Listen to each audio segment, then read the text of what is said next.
Vous savez, dans la vie, il y a ce qu'on dit, il y a ce qu'on pense. Et elle a toujours dit ce qu'elle pensait. C'est pour ça que les gens étaient très attachés à elle. Elle n'a jamais triché, elle n'a jamais fait de démagogie. Elle a toujours crié très fort ce qu'elle ressentait. Voilà, et elle a été... moi, je me rappelle d'une époque, dans les années 60, la France, c'était à la fois De Gaulle et Bardot. Vous voyez, bon, ils étaient tous les deux à égalité au niveau du retentissement que ça pouvait avoir. Et puis c'était une personne, je dis, qui en permanence, n'a jamais su tricher.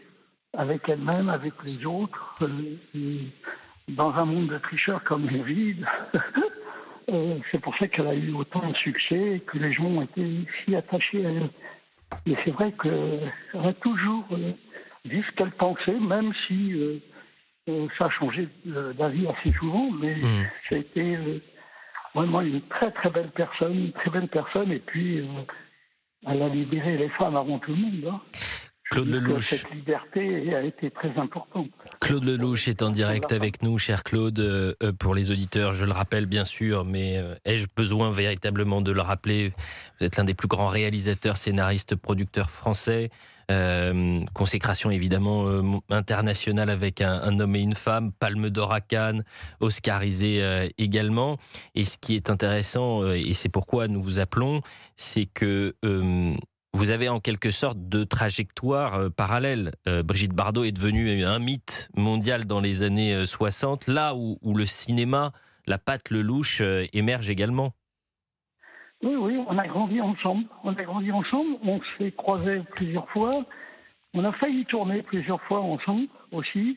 Mais c'était une personne merveilleuse, extraordinaire. Et puis je vous dis, c'est ce qu'elle a fait pour les animaux, mais ce qu'elle a fait aussi pour la façon de penser des femmes. C'est absolument incroyable.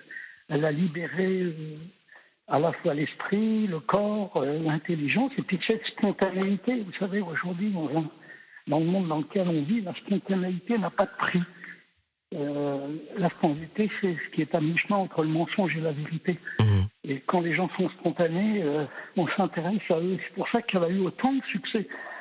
Elle a eu un succès énorme à cause évidemment de ce physique merveilleux qu'elle avait, mais surtout, la façon de... Il y avait à la fois la beauté et l'intelligence, et c'est ce qui a touché la terre entière, quoi.